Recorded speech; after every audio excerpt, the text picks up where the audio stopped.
Bienvenue sur Parlons de votre mental, le rendez-vous pour venir booster vos ressources psychologiques et votre mindset en écoutant des invités inspirants chaque semaine. Vous souhaitez être performant dans vos réalisations personnelles, professionnelles, tout en étant bien dans vos baskets? Nos invités de la saison 3 nous partageront comment ils font pour développer leur confiance en eux, leur motivation au quotidien, leurs méthodes pour gérer les échecs, la pression, le stress. Ils témoignent sur leur capacité de résilience et leur détermination pour toujours aller plus loin, plus haut, en restant positif. Abonnez-vous, ce podcast va devenir votre vitamine pour vous doper vous aussi à vous dépasser pour réaliser vos rêves. Et si nous découvrions notre invité du jour? Bonne écoute à toutes et à tous.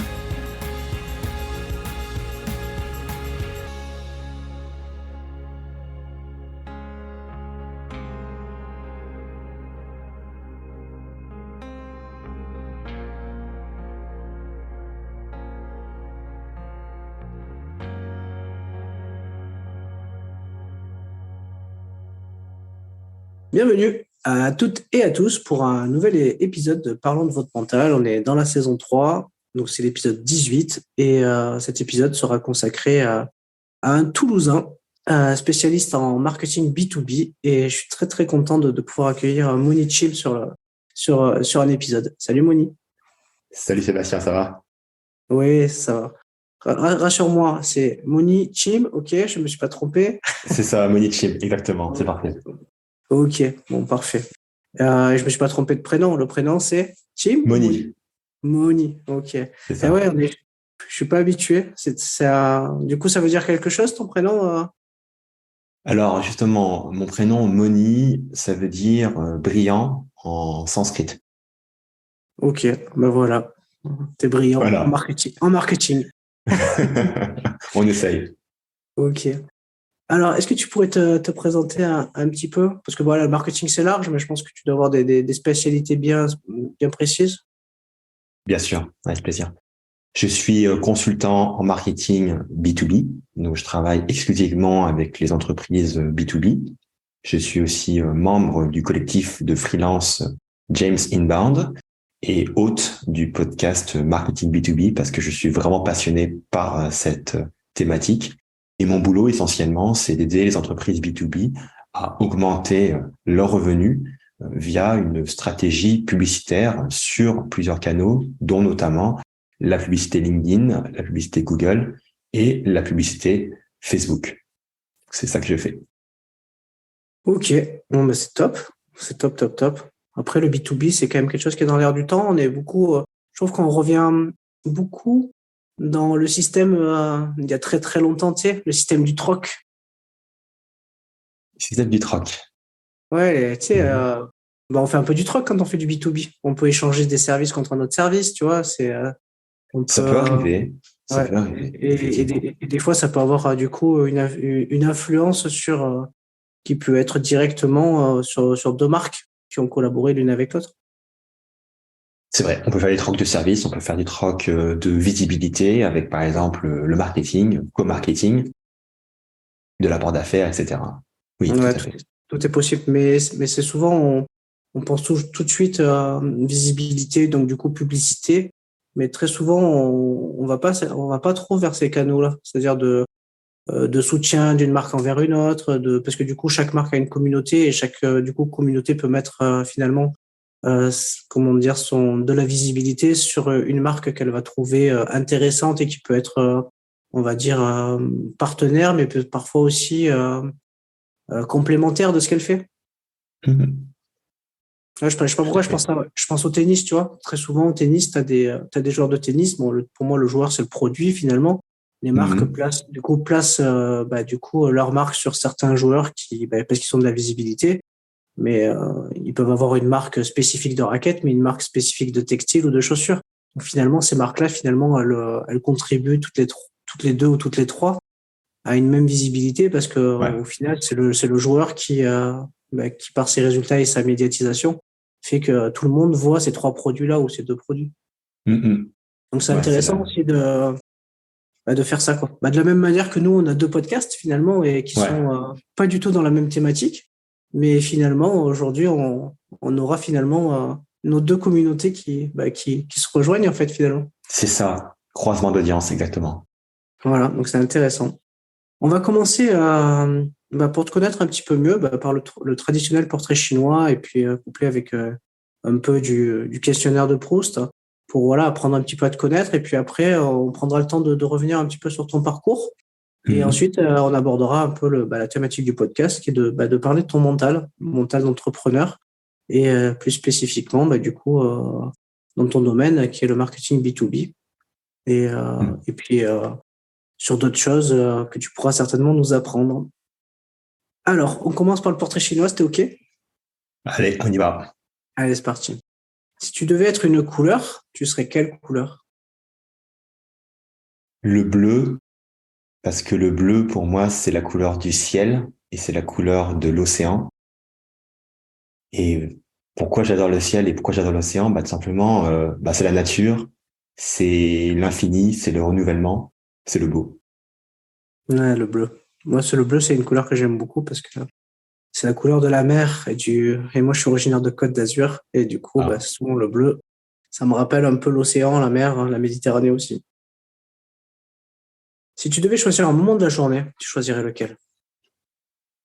Le matin, parce que le matin, en fait, c'est le début et c'est le monde des possibilités infinies, en fait. Tu te réveilles le matin, tu sors dehors et tu te dis, qu'est-ce que je vais faire aujourd'hui de bien pour moi et pour les autres.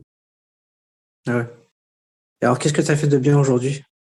De bien pour toi et pour les autres? Qu'est-ce que j'ai fait de bien aujourd'hui? Écoute, je me suis bien occupé d'un de mes clients. Je suis en train de lui créer une fantastique campagne publicitaire. Donc j'ai bien bossé sur ça. Et en ce moment, j'essaie d'enregistrer un super podcast avec toi. Trop bien, trop bien. C'est une bonne journée. Si tu devais choisir un livre que tu affectionnes particulièrement ou qui t'a inspiré, tu choisirais lequel? Je vais tricher, je vais vous donner 2 livres. Il y a un premier livre que j'ai lu il y a quelques années qui m'a beaucoup impacté. Ce sont les principes de Ray Dalio. Ray Dalio, c'est un milliardaire qui s'est auto-créé, c'est-à-dire qui vient de la classe moyenne et qui un jour, il a écrit un livre pour expliquer ses principes pour bien vivre et pour bien travailler dans son entreprise. Donc, c'est un livre qui m'a beaucoup impacté dans mon mindset, dans ma façon de prendre des décisions. Donc ça, c'est vraiment la lecture il y a quelques années. Et la lecture un peu plus récente qui m'a beaucoup impacté, c'est le Navalmanak de Naval Ravikant, qui a été écrite par un gars qui s'appelle Jorgensen, je me rappelle plus trop. Et là, pareil, c'est un livre qui regroupe un peu les idées les plus fortes de ce Naval Ravikant, qui est aussi un self-made millionnaire dans la Silicon Valley, qui est parti de rien et qui a réussi à monter des business, mais aussi qui a réussi à devenir heureux, en fait. C'est un gars qui, quand il était petit, il était pas heureux, en mauvaise santé et pauvre. Et en fait, il a réussi à devenir riche, il a réussi à devenir heureux, il a réussi à devenir fit, à être en forme. Et dans ce livre, là, on voit un peu toutes ses idées et la manière dont il réfléchit, il voit le monde. Et moi, je me suis beaucoup approprié ce qu'il racontait. Trop bien. Je ne connaissais pas du tout. Je conseille. Si tu devais choisir une citation qui t'inspire, tu choisirais laquelle? Alors, sans hésitation, 1% meilleur chaque jour. Une citation que j'ai volée à James Clear, qui est l'auteur de Atomic Habits, un super livre. Parce que pourquoi 1% meilleur chaque jour? Parce qu'en fait, c'est facile de se mettre trop la pression et de vouloir être parfait partout, d'avoir les meilleures habitudes, d'être un top performer au boulot, à la maison, dans ses relations, de manger toujours parfaitement, de toujours bien dormir, etc. Et clairement, je suis dans cette recherche effectivement de la performance. Mais en même temps, si on veut être parfait, c'est la meilleure voie vers au final l'échec et le fait de se sentir pas bon par rapport à cet idéal en fait, alors que viser une amélioration incrémentale tous les jours, c'est ce qui te permet au final d'être super performant et d'être super bon sur le long terme. Donc même si un jour tu fais un peu moins bien, c'est pas grave parce que le lendemain tu peux faire un peu mieux. Effectivement, c'est un peu une quête de la progression chaque jour. Être une meilleure version de soi chaque jour. Ouais. Mais ça nécessite quand même d'être en capacité de débriefer de ses journées, de faire un point sur ce qu'on a accompli dans sa journée, qu'est-ce qu'on peut Voilà, je sais pas si tout le monde fait ça, mais en tout cas, c'est une habitude que j'ai.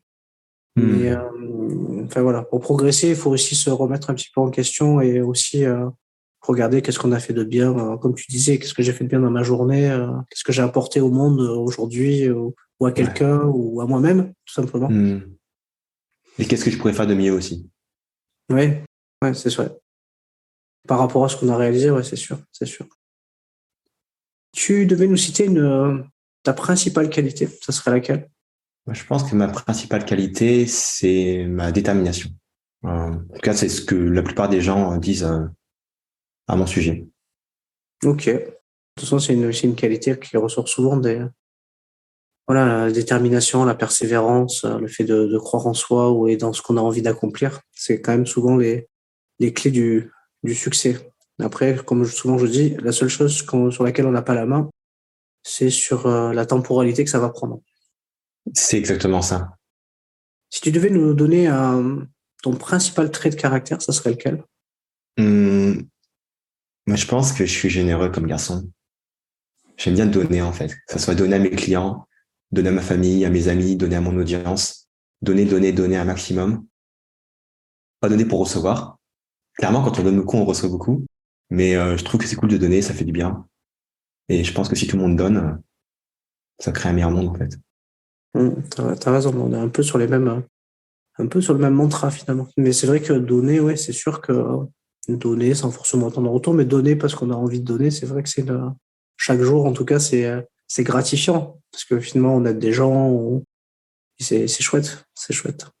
Alors, la partie podcast, pose une question. Si tu devais choisir un trio de podcasts que tu affectionnes particulièrement, ça serait lesquels?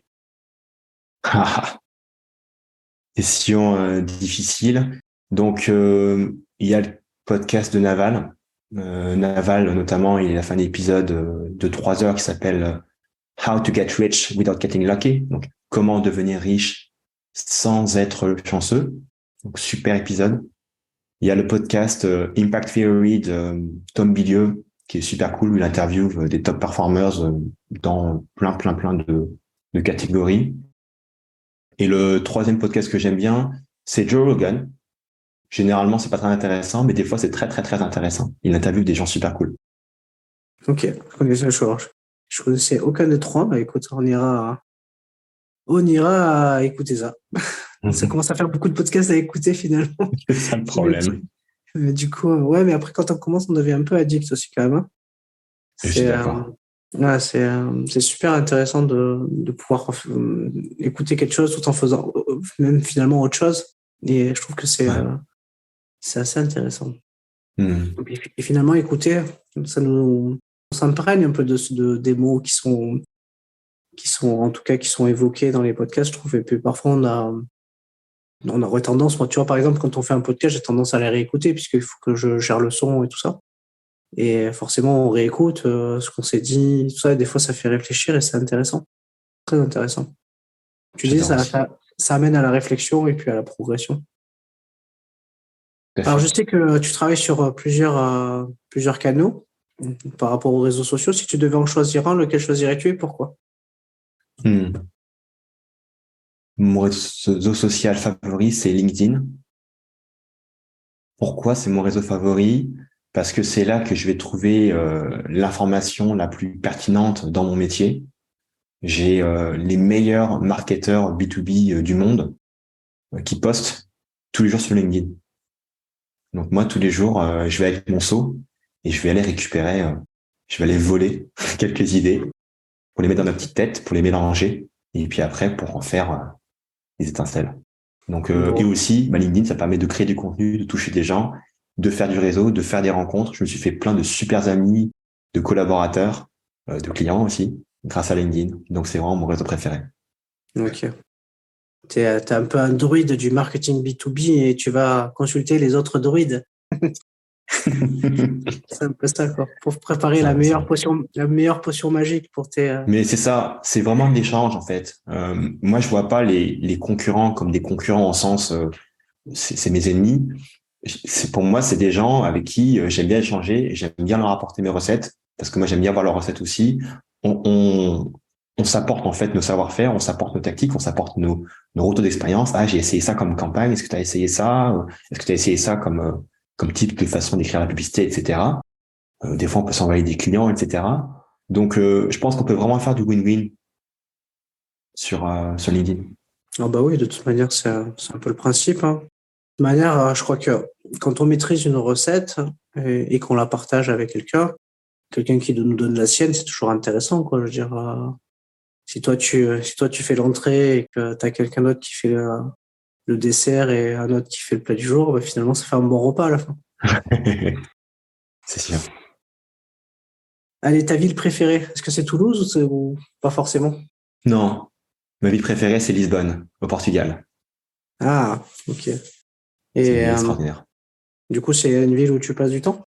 C'est une ville où j'ai passé quelques années, pendant 4 ou 5 ans, et c'est une ville à laquelle je vais revenir. En vrai, je suis un peu digital nomade, mais en restant plusieurs mois dans chaque endroit. Donc là, je suis quelques mois à Toulouse.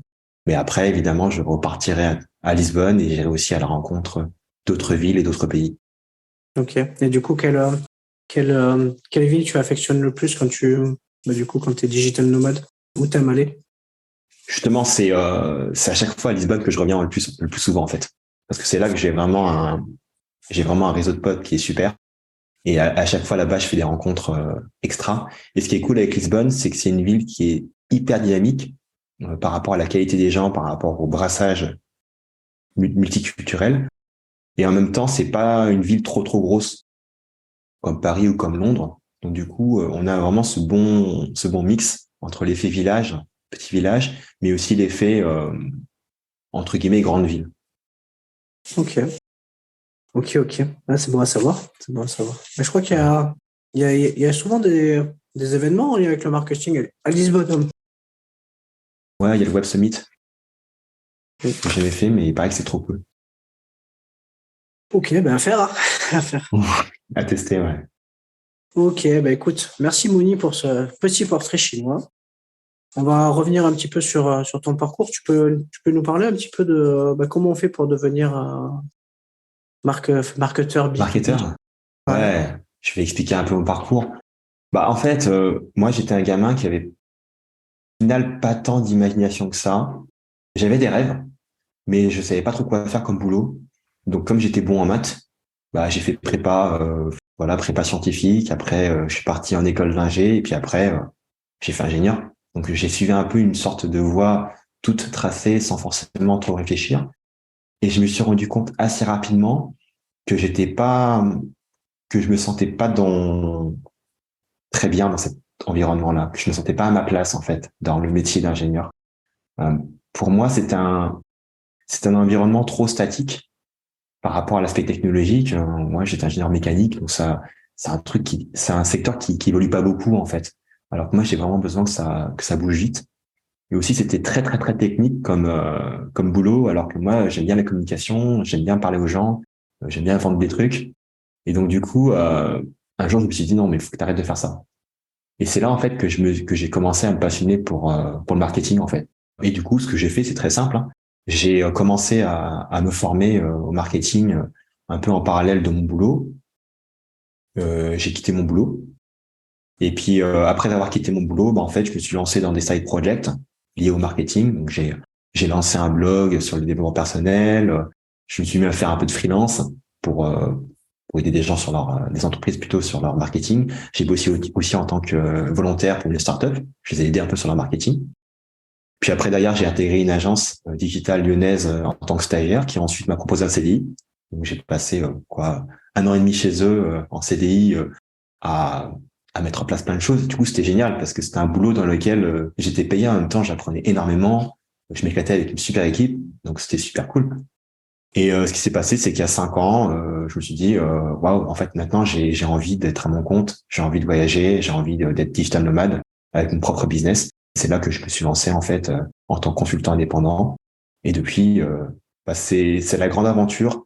C'est l'entrepreneuriat. En fait, il y a la vision un peu sexy de l'entrepreneuriat avec ces gens-là qui disent, OK, ouais, je gagne, je sais pas combien d'euros par mois, depuis une plage à Bali et je travaille 1 heure par jour. Donc ça, c'est un peu la vision carte postale. Ouais. Et il y a la réalité.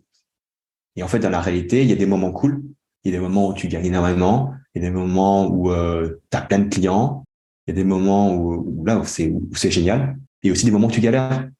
Des moments où en fait, t'as pas de clients, par exemple, ou des moments où tu t'es raté sur un truc, tu te sens pas bien. Et en fait, si tu veux, c'est toujours un peu des montagnes russes. Donc, si t'as pas en fait à la base l'envie de prendre ces montagnes russes avec les hauts, mais aussi avec les bas, ça sert à rien en fait de devenir entrepreneur. Faut vraiment rester salarié. Et j'insiste vraiment dessus. Ouais, il faut être émotionnellement prêt, quoi. Faut avoir une bonne préparation mentale, finalement, pour être entrepreneur. C'est un Ouais, peu comme, c'est sûr et ce que je certain. dis, c'est un peu comme un athlète, quoi, au final. Je suis d'accord. Ça ressemble quand même beaucoup, quoi.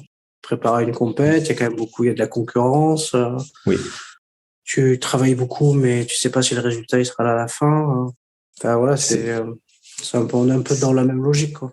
C'est exactement ça. Tu vois, faut pas avoir peur enfin, tu vois, les échecs, bah, c'est tout le temps, en fait. T'envoies une propale. La propale, elle se fait refuser, peut-être 70% du temps. Tu closes pas tous les clients. Bah, en fait, 70% du temps, t'es en échec. Donc, si t'es une personne qui ne supporte pas l'échec, c'est même pas la peine, quoi. Et puis, c'est pareil pour tout. Construire une audience. Construire une audience, c'est pas, tu lances un podcast et au bout de 5 épisodes, ça y est, toutes les marques veulent te sponsoriser et tu fais 10 000 euros par mois avec ton podcast. Non. Il faut attendre très, très, très, très longtemps et produire énormément de contenu à très forte valeur ajoutée de manière fréquente à ton audience pour commencer à avoir des résultats. Donc, Ouais, c'est clairement, il clair. faut savoir tout ça. C'est clair. Ce qu'on appelle l'effet cumulé, hein, tout simplement. Ouais, L'effet cumulé l'effet du cumulé. travail. L'effet cumulé du travail, de la qualité de ce que tu fais, le fait d'être constant aussi. Il faut que, voilà, de Ouais, produire régulièrement. Ça va vite fait de t'oublier, hein, si tu produis pas de toute façon. Il y en aura d'autres qui ouais, produiront pour toi, hein. absolument. C'est un peu ça, quoi. Ok. Hmm. Bon, ben super pour ton parcours. Si je te pose la question de savoir quel skill t'inspire aujourd'hui, ton parcours, tu répondrais quoi? Hmm. Je suis content de mon parcours, que je suis vachement heureux en fait.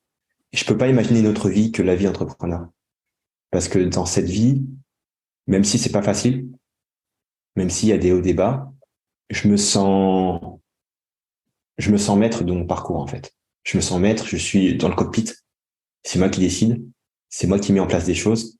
C'est moi qui, des fois, me casse la gueule, mais quand je me casse la gueule, bah, je peux me relever et je peux répartir à l'attaque. Et c'est cette autonomie qui, pour moi, de toute façon, c'est ma valeur principale, c'est la liberté. Je préfère être libre que heureux, en fait. Ok, ça va un peu ensemble, non? Ça va un peu ensemble. Mais si je devais choisir entre les deux, je prendrais libre. Ok. Ouais, c'est sûr que c'est mieux que d'être heureux en prison. C'est sûr. Ok, ok. Mais je trouve que les deux valeurs vont ensemble, quoi, parce que quand t'es libre, tu peux faire un peu ce que tu veux. Bon, après, voilà, il y a des choses que tu peux pas faire, puisqu'on vit en société, il y a des règles, il y a des choses que tu peux Oui, pas. Et puis, en fonction des pays où tu vas, bah, les règles sont différentes, donc tu es obligé de t'adapter. tout à fait, ouais. Mais globalement, oui, tu as cette liberté de choisir ce que veux faire dans ta journée, en fait. C'est ça qui est C'est intéressant, je trouve. exactement ça. Tu choisis tes clients, tu choisis ta stratégie de communication, tu choisis comment t'organises tes journées, tu choisis tout en fait, tes process, tes partenaires, enfin, etc. C'est génial. C'est clair. C'est clair, c'est vrai que c'est un concept intéressant. Voilà, j'invite tout le monde à être entrepreneur. Et ça changerait quand même beaucoup de choses. Et t'imagines si si, en fait, dire tout devenait, en fait, du type de l'entrepreneur, finalement, tu serais obligé de produire chaque jour quelque chose, Hmm. de produire de la valeur. Tu pourrais pas dormir. Donc, Je pense. ça changerait l'économie du monde, je pense. Ouais, mais je pense que tout le monde n'est pas fait pour être entrepreneur. Vraiment. Ça va vraiment pas avec à toutes les personnalités. Euh, donc ouais, je pense qu'il faut pas voilà, si on veut être entrepreneur, effectivement, bon, faut le faire évidemment, mais il faut pas se convaincre que c'est le meilleur chemin forcément pour soi-même. Chacun doit vraiment prendre pour soi. C'est ce que je disais tout à l'heure. C'est un peu comme les athlètes, hein. Tout le monde ne peut pas devenir athlète de haut niveau, hein. Ça demande des qualités physiques, des qualités mentales, une rigueur et cette capacité aussi à se dépasser, mais aussi à faire beaucoup de sacrifices sur plein d'autres choses, hein. Ouais, c'est ça, c'est ça. Et c'est pas que des qualités, ça peut être aussi, on peut aussi voir comme des défauts, tu vois. Il y a des gens qui pourraient dire, ouais, mais attends, vivre avec des montagnes russes, avec de l'instabilité, avec tout ça, moi j'en veux pas. Moi je veux de la stabilité, je veux tu vois, je veux pouvoir prévoir sur très long terme, etc., etc. Et tu vois, il y a aucun jugement de valeur. Enfin, moi j'ai des potes à moi, ils ont choisi un mode de vie entre guillemets classique, tu vois, enfin, tu vois un peu le genre, tu vois, où où t'es employé dans une boîte, t'es bien payé, tu achètes une maison, tu fais des enfants, t'as le chien et tout ça, enfin tout ça. Tu vois, franchement, si ça rend la personne heureuse et que c'est vraiment ça qu'elle veut, mais vraiment, mais 3000%, faut pas que la personne se dise, ah mais non, attends, ouais, en fait, en vrai, non, il faut être entrepreneur parce que c'est cool et tout ça. Faire attention à ça, en fait. Ouais, je pense que c'est un état d'esprit, t'as raison. L'entrepreneuriat, c'est vraiment c'est quelque chose où, en fait, j'ai l'impression que c'est des gens qui ont quand même beaucoup besoin de créer, de rencontrer du monde, et puis d'apporter un peu ce côté utile au monde, en fait. Il y a un côté Ouais, il y a utile. ça. Ouais, il y a le goût du risque aussi, je pense. Le goût du risque, ouais. Donc, moi, j'adore le risque, par exemple. Donc, il y a le côté un peu border. Ouais, c'est ça. Le côté border et le côté de dire, ouais, enfin, j'ai essayé un truc, peut-être que ça va faire x10, ou peut-être que je me vautrerai total. Bah, ça, j'adore. Ok. De quoi tu es le plus satisfait aujourd'hui? Je pense que j'apporte beaucoup de valeur à mes clients, à mon audience. Et aujourd'hui, en tout cas, dans mon business, c'est vraiment ça qui me satisfait le plus et qui me rend le plus fier. Si je te dis rendre possible l'impossible, est-ce que c'est une phrase qui, à un moment donné, a fait écho à ton parcours? Ben, je crois que c'est Jeff Bezos, le CEO d'Amazon, qui a dit un truc du genre, si c'est pas interdit par les lois de la physique, c'est-à-dire qu'on peut le faire. Bon, évidemment, faut placer la chose dans son contexte, mais à une époque, j'aurais pu croire que c'était impossible de bâtir un business qui me rende géographiquement indépendant, et particulièrement avant le Covid, c'était pas forcément à la mode en fait. Et en fait, je me suis rendu compte que non, c'était possible. Il y avait des types qui l'avaient fait, et au final, c'est quelque chose que j'ai réussi à faire. Bon après, voilà, il y a plein de choses en fait qui sont toutes les choses qui ne sont pas interdites par la physique. Par définition, tu peux les faire en fait. Donc les possibilités sont quasiment illimitées. C'est Si tu mets mathématique. l'effort et que tu as un peu de chance. C'est ça. C'est mathématique. Ok.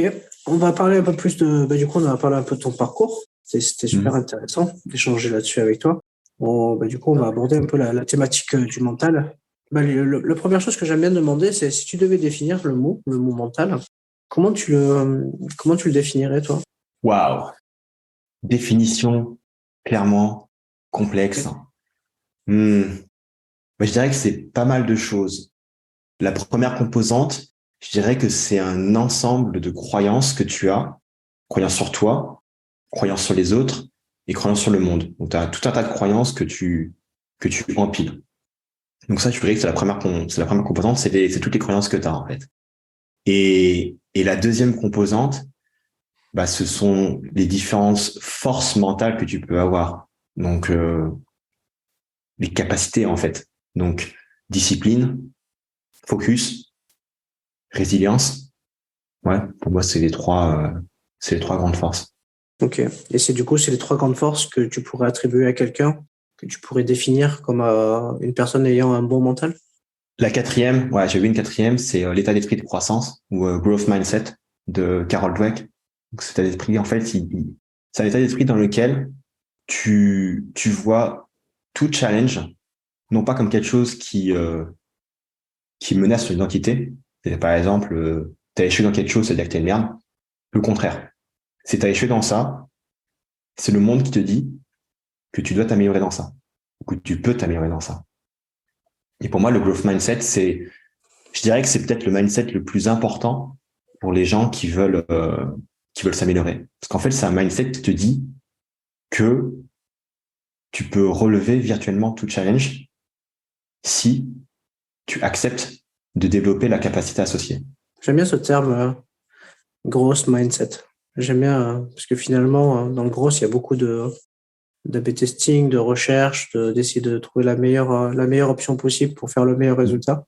Et finalement, ouais, je trouve que ça va bien aussi avec cette recherche du meilleur état d'esprit pour être la meilleure version de soi-même aussi. C'est ça. Il faut faire attention au fake growth mindset, au faux état d'esprit de croissance. C'est quoi le fake growth mindset? C'est faire, par exemple, c'est faire des choses inefficaces et dire ah ouais, c'est génial, c'est trop bien ce que je fais. Bah non. Si tu fais de la merde pendant 6 mois, à un moment donné, il faut te dire non, là je fais de la merde. Mes résultats sont inefficaces. Il y a quelque chose qui ne va pas dans mon process. Peut-être que j'ai besoin d'un coach ou d'un consultant, un ami qui va me dire là il y a un problème dans ton approche, il faut probablement changer. Donc ouais, faut faire attention à ça. Bah oui, de toute manière là, toujours se donner la possibilité de bien s'entourer, d'être bien accompagné par des spécialistes dans quelque chose où on veut être performant. Ouais. Voilà, on peut être. Je pense qu'on peut apprendre très vite et sur beaucoup de choses, mais devenir expert de quelque chose, ça demande quand même beaucoup de temps et d'expérience. Et du coup, ce temps et cette expérience-là, d'autres l'ont capitalisé pour toi. Donc, si tu peux en profiter, il faut faire appel à des spécialistes, quoi. Je suis carrément d'accord. Pour devenir expert dans quelque chose, il faut déjà apprendre. Donc effectivement, tu peux apprendre via du contenu, mais aussi apprendre avec des gens qui sont dans un mastermind. Par exemple, moi, je fais partie de plusieurs masterminds. Je suis partie de plusieurs groupes sur Slack, par exemple, où il y a des gens qui posent des questions et qui répondent. Donc des fois, je pose des questions, des fois, je réponds aux questions. Il y a des masterminds que tu peux faire aussi de manière par Zoom, par exemple. Moi, j'ai un mastermind avec des potes. On fait ça tous les mois et on se challenge mutuellement sur nos business, sur ce qu'on fait, sur nos habitudes. Et on se dit, OK, comment est-ce que je vais faire maintenant pour m'améliorer? J'ai ce challenge-là. Qu'est-ce que vous me conseillez avec votre vision extérieure? Et évidemment, tout ce learning, il faut évidemment le confronter à la réalité. D'ailleurs, t'implémentes, t'exécutes, tu mets en place des choses et tu regardes ce qui se passe, en fait. Et c'est comme ça que tu itères le plus rapidement possible. Ok. En plus, toi, dans ton métier, le marketing, ça évolue, quoi. Je veux dire, la technologie évolue, les réseaux évoluent, les algorithmes évoluent. Du coup, tu es obligé de tester tout le temps, quoi. Je teste tout le temps et plus de 4 heures par semaine sont allouées pour moi à la R&D. C'est quoi la R&D? C'est aller chercher des nouveaux, consommer du contenu, tester des choses pour toujours apprendre encore un petit peu. Et puis pour voir les effets du coup que ça a sur. Ouais, c'est ça. Ah ouais. Comprends. Est-ce que toi tu te prépares mentalement? Et si oui, qu'est-ce que tu fais? Je fais beaucoup de trucs. Pour moi, il y a quelque chose qui est central dans ma vie, c'est les habitudes. J'ai vraiment été très influencé par James Clear, qui a expliqué que si tu arrives à construire une fondation de bonnes habitudes et qu'en même temps, tu arrives à déconstruire au fur et à mesure tes mauvaises habitudes, c'est le meilleur chemin en fait pour réussir et pour aller où tu veux aller. Pourquoi? À cause des effets cumulés. En gros, en étant 1% meilleur chaque jour sur une certaine compétence, à la fin de l'année, je crois que tu es 33 fois meilleur. Donc, tu multiplies ta performance par 33. Alors, par contre, si tu es 1% pire tous les jours, je crois qu'à la fin de l'année, je crois que tu es 12 fois pire ou 13 fois pire, comme ça. Donc, moi, au final, le plus important, c'est ça, c'est maximiser mes bonnes habitudes et avoir moins de mauvaises habitudes. Donc, tu vois, j'aime bien suivre mes habitudes. J'ai un petit fichier Excel où je mets mes habitudes. Et tous les jours, je coche en fait ce que je fais. Donc, en fait, ça me permet de me rappeler déjà, ah oui, tiens, j'ai cette habitude-là que je vais mettre en place. Et aussi, ce qui me permet à la fin de la semaine de me dire, ah ouais, tiens, là, j'ai moins fait cette habitude-là et cette habitude-là, peut-être. Et du coup, la semaine d'après, je vais plus me focaliser sur celle-là pour essayer de mieux les faire, en fait. Et comme habitude de base que j'ai pour mon mindset, moi, je dirais la méditation. Je trouve que c'est vachement important, en fait, parce que ça te permet non pas seulement de te déstresser, ça c'est la base, ok, je médite, du coup, je suis moins stressé, c'est cool. Ça permet, en fait, de beaucoup mieux comprendre ton discours interne, de beaucoup mieux comprendre tes pensées, tes émotions en temps réel, et du coup, de pouvoir adapter, de pouvoir ajuster, et de pas paniquer. Et du coup, de toujours prendre des décisions qui sont beaucoup plus rationnelles. Donc pour la méditation, c'est vraiment une base. Après, j'aime bien auditer mon mindset de temps en temps. C'est-à-dire que par exemple, je vais passer par des cours en ligne ou même je vais m'inspirer un peu d'une certaine pratique pour aller auditer mes croyances, par exemple. Quelles sont mes croyances par rapport à moi, par rapport aux autres, par rapport au monde? Est-ce que ces croyances sont limitantes ou est-ce qu'elles sont aidantes? Parce qu'en fait, le truc, c'est que on est souvent drivé par des croyances inconscientes, dont on est, par définition, on est inconscient de ces croyances-là.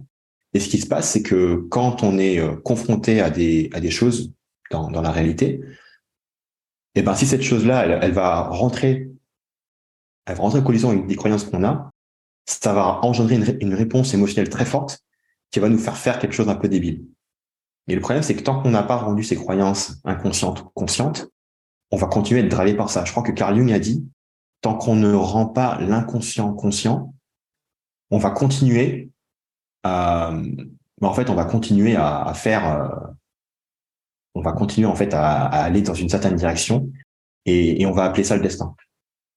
On reproduit, quoi. Ouais, sans s'en rendre compte. Effectivement, ouais. Effectivement. Quand tu parlais, ça me faisait penser un peu au... Tu sais, quand on a des PC, là, sous Windows, là, souvent, ils te proposent un scan disque.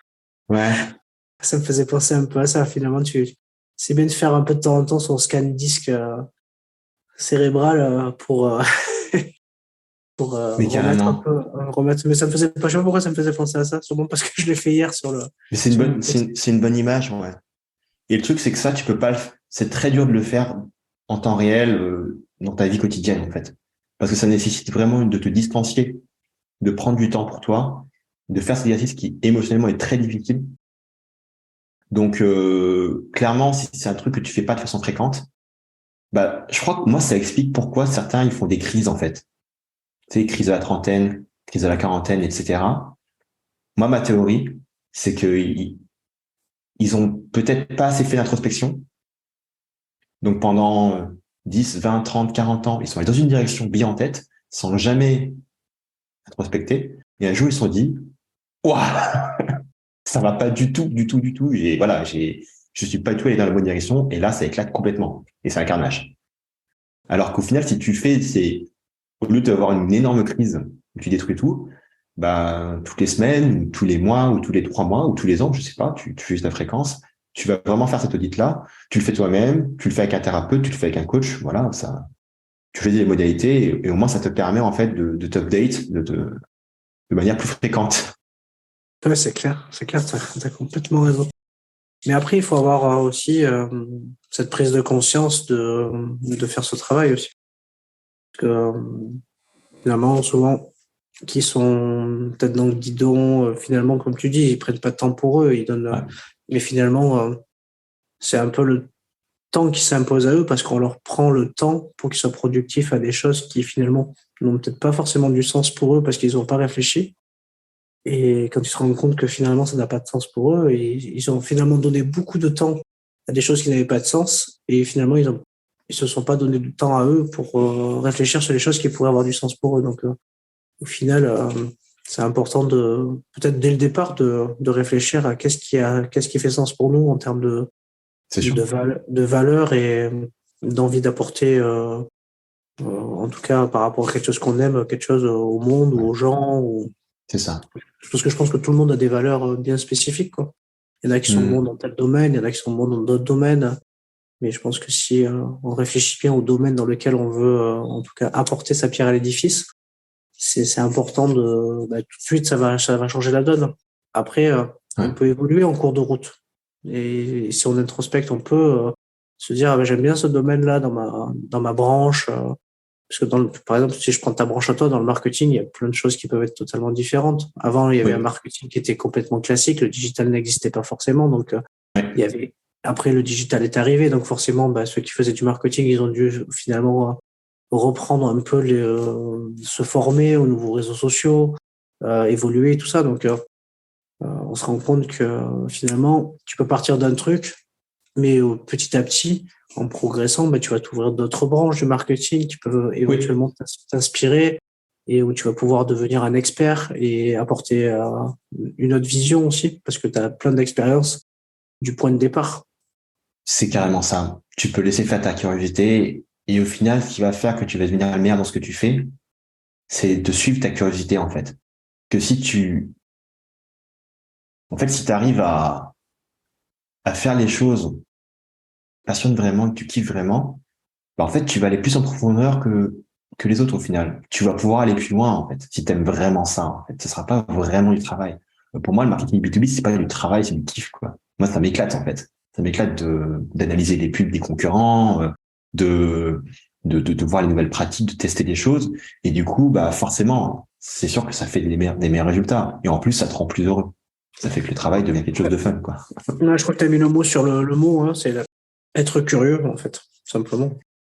Ouais. Être curieux, et puis aussi, je crois qu'il y a autre chose. Alors, moi, c'est quelque chose qui m'anime dans pas mal de domaines. C'est, il y a la curiosité, mais aussi comprendre comment ça fonctionne, pourquoi ça marche, tu vois, les trucs comme ça. Et essayer de détecter finalement le modèle de réussite, tu vois, de pourquoi ça a fonctionné. Ça aussi, c'est quelque chose qui peut, tu sais, ça peut rendre fou, tu vois. Ou à l'inverse, pourquoi ça n'a pas fonctionné? Parce que j'ai mis toutes les bonnes recettes et là, ça marche pas. Et du coup, c'est hyper intéressant. Ouais, clairement. Ok, on va parler un peu de confiance et de droit à l'erreur. Comment tu te situes par rapport au droit à l'erreur? Alors, droit à l'erreur, ok. Donc, pas de souci, c'est ok de faire des erreurs. Faire 15 fois la même erreur, c'est pas ok, par contre. Et ça, c'est un message à moi-même. Hein. Parce que ça m'arrive encore des fois. Des fois, je fais une erreur et je la refais. Et un jour, je me dis, non, mais Moni, à un moment donné, il faut arrêter. Que ce soit dans la vie pro ou dans la vie perso. Hein. Après, dans la vie pro, j'essaie d'avoir un process, c'est-à-dire que à chaque fois j'ai un incident sur un compte client, par exemple, un mauvais feedback d'un client, ou par exemple, même juste, je me rends compte que le résultat, il est pas top, j'ai un learning que je vais capturer dans mon système de gestion qui va faire que je vais pas la répéter. Mais ça, dans la vie perso, j'ai un peu moins ça. Et je pourrais peut-être un peu plus avoir un process pour éviter de répéter à l'infini les erreurs dans la vie perso. Ok. Si je te parle de confiance, notamment la confiance en soi, est-ce que c'est quelque chose que tu as acquis avec le temps ou c'est quelque chose qui, dès le départ, finalement, tu étais dans des bonnes prédispositions parce que ton éducation, tes parents étaient là tout le temps pour pouvoir te mettre sur les bons rails? Question intéressante. Quand j'étais petit, j'avais pas trop confiance en moi, en fait. Je me trouvais moche, je me trouvais à part, et j'étais un peu à part, d'ailleurs, j'avais pas de potes. Hein. Comment j'ai fait, en fait? Je pense que c'est parti avec... Ouais, c'est parti de là, en fait. J'ai appris à danser. Je savais que je voulais apprendre à danser. Du coup, j'ai appris à danser, que ça avait l'air cool. Et quand je me suis rendu compte que je dansais plutôt bien, bah, ça m'a permis d'aller dans des soirées. Et bah, du coup, je dansais, et du coup, les gens, ils voulaient être potes avec moi. Et du coup, je me dis, ah, bah tiens, en fait, au final, bah voilà, je peux me faire des potes, en fait. Je peux devenir populaire, je peux devenir sociable, etc. Et après, derrière, il y a eu une sorte de... Comment on appelle ça? Comment on appelle ça? Quand tu... Inertie. Voilà, un effet d'inertie. Okay. Où en gros, bah, ok, bah, du coup, je vais faire maintenant, je vais essayer de trouver des livres ou de trouver des pratiques pour essayer de devenir plus populaire, pour essayer de me faire des amis plus facilement, etc. Et après, j'ai vraiment été pris, en fait, dans ce tourbillon de, ok, bah, en fait, au final, je peux apprendre, je peux tout apprendre, en fait. Ok. Tu t'es servi de la stratégie B2B de John Travolta. Exactement. Voilà. Ça a eu un effet synergie sur tes conquêtes féminines. Du coup, tu as eu plus de potes d'un coup parce que tu as eu plus de nanas autour de toi. Mais comment tu fais, Moni, pour avoir tous ces nanas? Ok. Du coup, ben voilà, on sait tout maintenant sur ta confiance, comment tu l'as acquise et sur le droit à l'erreur, comment tu le perçois. Si je te dis le regard des autres, est-ce que c'est quelque chose qui t'évoque des difficultés ou c'est plutôt quelque chose que tu as fait avec? Ah, ça, c'est un truc intéressant comme question. Parce que tu m'as posé la question il y a 2 semaines, j'aurais dit, oh non, mais moi, t'inquiète, moi, je m'en fous, le droit des autres, t'inquiète. J'ai lancé un podcast il y a 2 ans.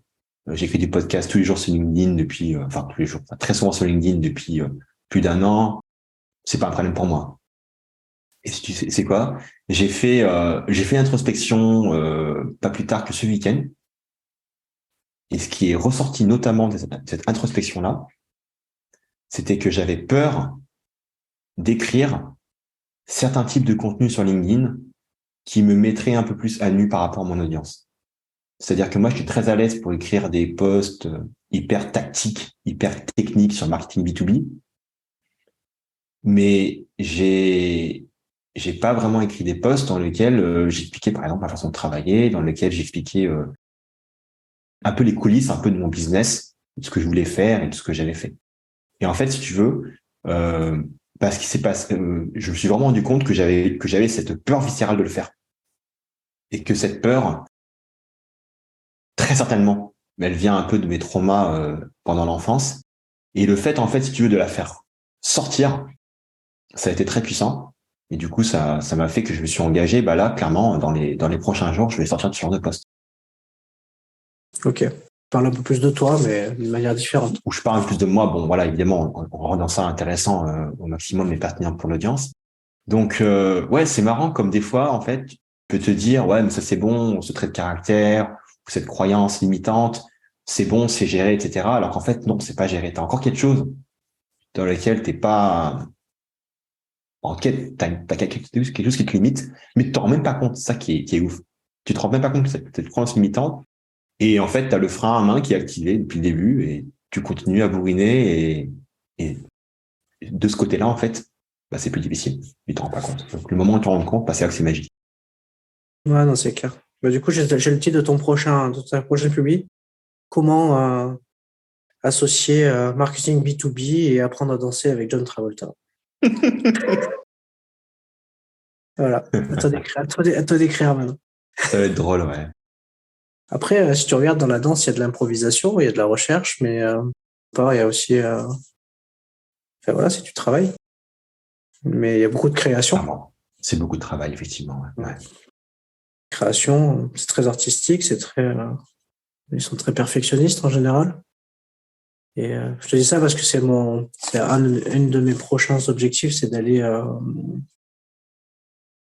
chercher. Alors, du coup, j'ai eu la chance d'interviewer Maë, qui est une athlète olympique en patinage artistique, mais j'aimerais bien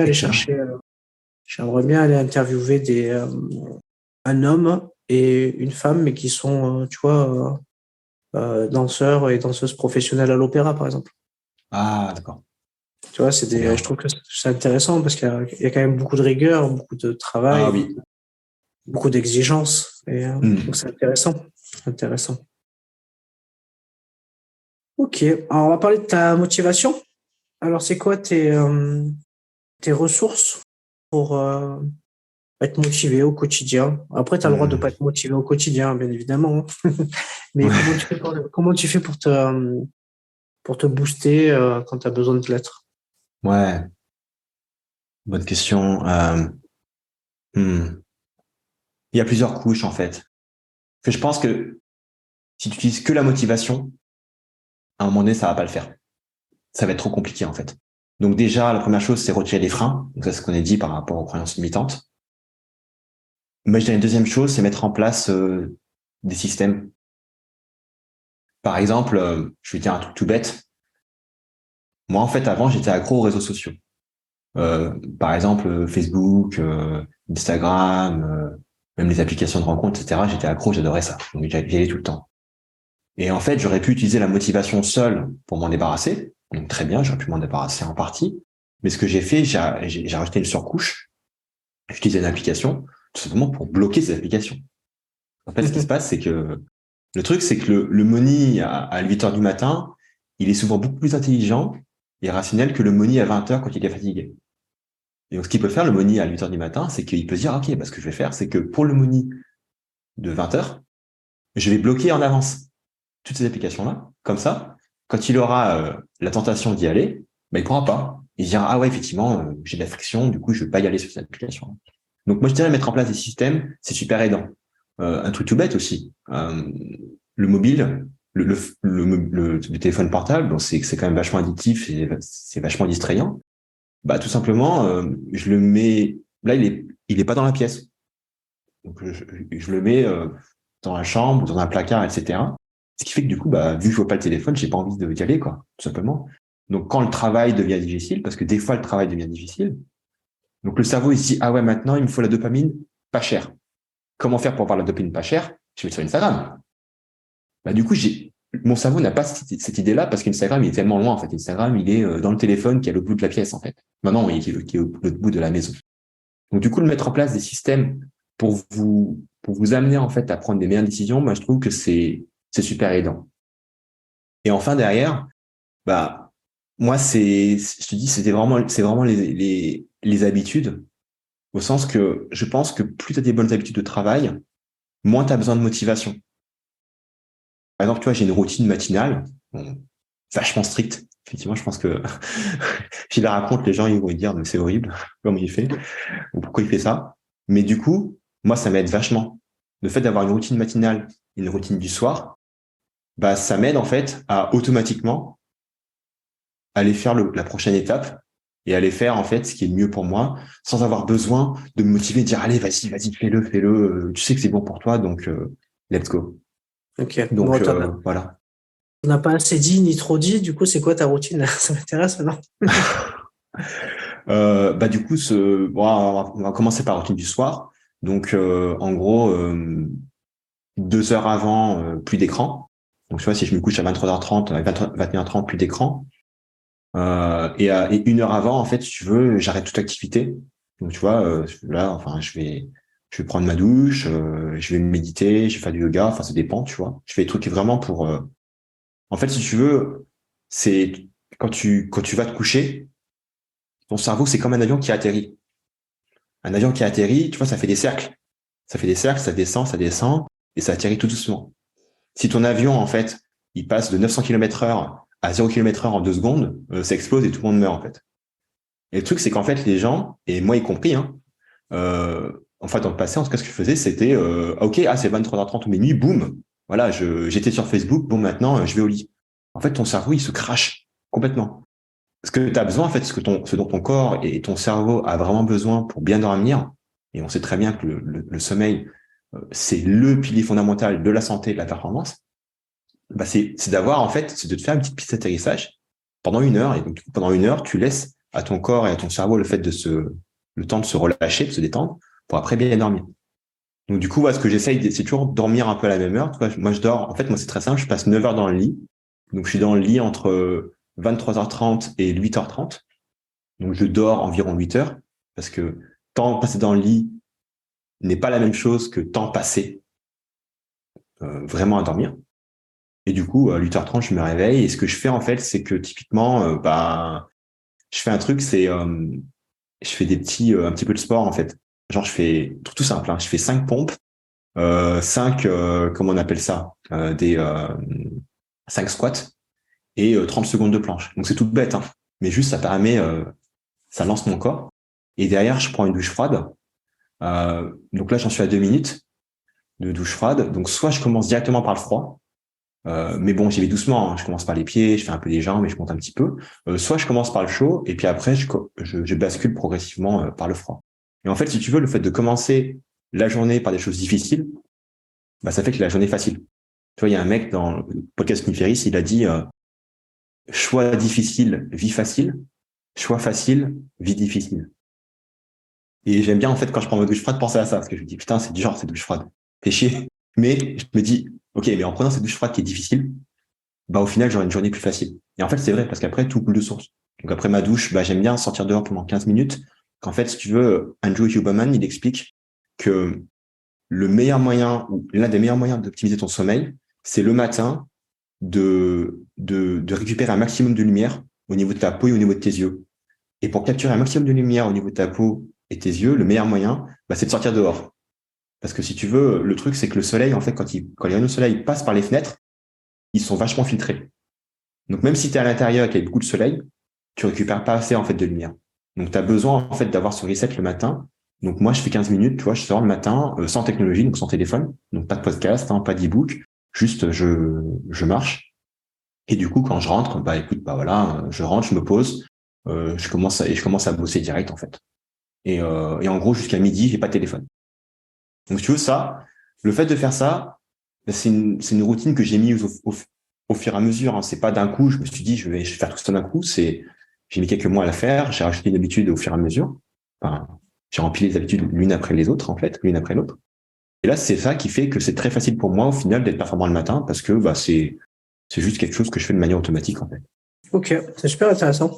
Bah, du coup, tu crées finalement des rituels de bien-être, hein, et pour pouvoir être aligné pour chaque tâche. Ouais, c'est ça. Parce qu'en fait, le cerveau, il aime bien les routines. Le cerveau, il aime bien les routines. Pourquoi? Parce que du coup, il a moins besoin de réfléchir. Du coup, c'est plus facile pour lui, en fait, de tout faire, en fait, l'un après l'autre. Effectivement. On va parler de finalement les routines, c'est souvent en tout cas un outil qui aide à gérer la pression et le stress. Parce que du coup, si on est focus sur les éléments qui sont dépendants de nos actions et qu'on n'est pas forcément focus sur les éléments qui pourraient nous distraire ou qui ne dépendent pas de nous, ça amène beaucoup moins d'anxiété et moins de paramètres, en tout cas, qu'on ne maîtrise pas. Toi, quand tu as du stress, de la pression, alors je parle de stress négatif, hein, un truc qui, tu vois, qui vient de plomber, quoi. Pas le stress positif qui t'active et qui te booste, quoi. Ou de la pression, ça, je sais pas, qu'est-ce que ça peut se traduire comme pression, toi, dans ton travail? C'est la pression d'un client qui veut avoir un résultat rapide, ou, enfin voilà, ça peut être ça, peut-être. Comment tu fais pour gérer la pression? Est-ce que tu as des outils qui t'aident à ça? Ouais, clairement. Clairement. J'ai une philosophie qui m'aide énormément. C'est la philosophie du stoïcisme. Donc, c'est une philosophie gréco-romaine très ancienne qui revient un petit peu à la mode en ce moment. Donc, Sénèque, Marc Aurèle, Épictète sont certains de ces philosophes qui ont laissé des écrits. Et le principe fondamental du stoïcisme, c'est quoi? C'est avoir un focus sur les choses que tu peux contrôler et laisser aller les choses que tu ne peux pas contrôler et être le plus indifférent possible par rapport aux choses que tu peux pas contrôler. Bon, évidemment, plus facile à dire qu'à faire. Je vous dis ça, vous dites, OK, Moni, il est sympa. En fait, je vais vous dire un truc très simple que j'ai fait. J'ai lu beaucoup de ces livres. Je les ai lus et relus et relus et relus parce que je pense que c'est bien de relire les bons livres. Et je me suis imprégné, en fait. J'ai imprégné ma cognition, en fait, de tous ces principes. Et au final, je les ai absorbés. J'ai commencé à y croire. J'ai commencé à y croire que, effectivement, si ça va pas, si une situation est difficile, si je suis en galère, sur quoi je me focus? OK, je me focus sur ce que je contrôle. Qu'est-ce que je contrôle? Je contrôle mes émotions. J'essaie de contrôler mes émotions. J'essaie de contrôler mes pensées et j'essaie de faire les bonnes actions. OK, qu'est-ce que je vais faire comme action pour remédier à ça, en fait? Donc ça, franchement, je pense que c'est l'outil mental qui m'a le plus aidé. Et c'est vraiment pas une baguette magique. Pour moi, c'est vraiment quelque chose qui se fait sur la durée. Je suis pas devenu stoïcien en 2 heures. Je suis devenu stoïcien en plusieurs mois, voire même en plusieurs années, de fait de lire ces choses-là et de méditer, en fait, un maximum. Mais sinon, en temps réel, il y a un truc que je fais quand je suis en stress. Alors, en français, c'est un truc de Andrew Huberman qui a étudié ça dans son laboratoire. Le mec, c'est un neurophysiologue, je sais plus quoi, un truc comme ça. Neuroscientifique, bref. Et en fait, lui, il a montré expérimentalement qu'il y a une pratique très simple pour diminuer ton stress. Et c'est ce qu'on appelle le soupir physiologique. Donc, en fait, ce que tu fais, c'est que tu prends 2 inspires par le nez, bien fortes, et après, tu expires par la bouche. Donc, tu fais, et en fait, tu fais ça 3 fois, 5 fois, 10 fois. Tu fais ça autant de fois que t'as besoin. Et immédiatement, ça réduit ton stress. C'est vraiment un outil super magique. Donc, moi, à chaque fois que je suis en stress, je fais ça et ça force mon corps à se détendre. Parce qu'effectivement, l'esprit, il a du mal à se détendre lui-même, en fait. Le meilleur moyen de détendre l'esprit, c'est de détendre le corps. Quand le corps devient détendu, bah, du coup, l'esprit va se détendre après derrière. Oui, c'est lié, hein, les deux. Corps et esprit. Ouais. Toujours. Toujours. Ok. Allez, on arrive sur notre dernière question que je voulais te poser et que je pose très régulièrement. Alors, souvent, on entend que pour avoir une force mentale, il ne faut rien lâcher. Qu'est-ce que tu en penses, toi? Est-ce qu'il ne faut rien lâcher? Est-ce qu'il faut tout lâcher? Ou est-ce qu'il faut lâcher partiellement certaines choses? Waouh. Ça, c'est vraiment une question difficile. C'est vraiment une question très, très difficile. Moi, je pense que 95%, 5%. Donc, 95%, faut savoir être focus, savoir exécuter jour après jour et avancer sur une initiative qu'on sait ou alors dans laquelle on croit au moins et y aller à fond. Mais il y a aussi un 5%. Il y a un moment donné où tu fais quelque chose et ça marche pas, en fait. Là, des fois, ça peut être aussi une bonne idée de lâcher certaines choses. Et l'énorme difficulté, c'est de faire la différence. Est-ce qu'il faut que je continue ou est-ce que là, je suis en train vraiment juste d'essayer de rentrer dans un mur et juste, ça sert à rien. Moni, je crois qu'on a bien bavardé pour cet épisode. On s'est raconté plein de choses. C'était très cool. J'ai pour tradition, en tout cas, de l'inviter clôture, en tout cas, mon épisode, avec éventuellement quelque chose qui te tient à cœur de partager pour laisser ton empreinte. Et ensuite, si tu veux nous laisser un petit peu les endroits où on peut aller te suivre, te contacter, éventuellement voir si on peut solliciter tes services, n'hésite pas à le faire aussi. Et après, du coup, on pourra se dire ciao. Ouais. Écoute, déjà, Sébastien, merci beaucoup pour cette super conversation. Moi, j'ai passé un super moment avec toi. Franchement, c'est super cool. Je me sens super bien. Donc, merci beaucoup pour toi. Pour ça. Et sinon, moi, le message que j'ai adressé à l'audience, c'est, dites-vous que c'est jamais acquis, en fait. C'est-à-dire qu'en gros, auditez vos croyances. Parce que vous avez sûrement des croyances, aujourd'hui, vous avez sûrement des croyances limitantes qui font office de frein à main et qui pourraient, et que vous pourriez débloquer, en fait, aujourd'hui. Donc ça, c'est vraiment le message le plus important que j'ai adressé. Et sinon, pour les gens qui veulent en savoir un petit peu plus sur moi, c'est très simple. Il suffit de me suivre sur LinkedIn. Je poste pas mal de posts sur le marketing B2B. Et aussi, j'ai un podcast qui s'appelle Marketing B2B, qui est un podcast hebdomadaire. Voilà. Écoute, super. En tout cas, merci beaucoup pour ton temps. Et écoute, je te dis à très bientôt et puis bonne continuation à toi pour cette année 2023 et j'espère qu'il y aura plein de B2B pour toi. Merci beaucoup Sébastien, à bientôt. À bientôt, ciao. Si cet épisode t'a plu, tu peux le partager en me taguant ou en lui laissant 5 étoiles sur Apple Podcast. Tu pourras aussi être tiré au sort pour gagner un test HomeSat pour évaluer tes qualités mentales.